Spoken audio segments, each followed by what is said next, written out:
America दावा कई है त इसराइल ईरान के असफ़ान शहर भरिसां फौजी अड्डे ते हमलो कयो है। ईरान अहिड़े हमले की दावा रद्द करे छॾी आहे।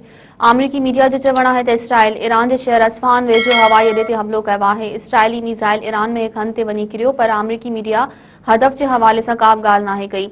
वॉशिंगटन पोस्ट मूजिब इसराइली अमलदारनि जो चवणु आहे त हमले जो मक़सद सिर्फ़ इहो पैगाम ॾियणु हो त इसराइल ईरान के निशानो बनाइण जी सलाहियत रखे थो। ईरान इसराइल हमलन की तरदीद कंदे चयो त असफ़ान शहर में के बि इसराइली हमला नाहिन थिया। धमाका दिफ़ाई निज़ाम जा मीज़ाइल फायर करण सबब थिया आहिनि। को बि इसराइल मीज़ाइल ईरान में नुक़सान नथो पहुचाए सघे। ईरानी अमलदारनि मुताबिक़ मुल्क में फ़िज़ाई दिफ़ाई निज़ाम खे फ़ाल कयो वियो आहे, जंहिं काफ़ी नंढा ड्रोन्स किराया आहिनि। आलमी जोहर एजेंसी जो चवणु आहे त ईरानी जोहरी हंधनि खे को बि नुक़सान नाहे पहुतो। सूरत-ए-हाल जो जाइज़ो वठी रहिया आहियूं।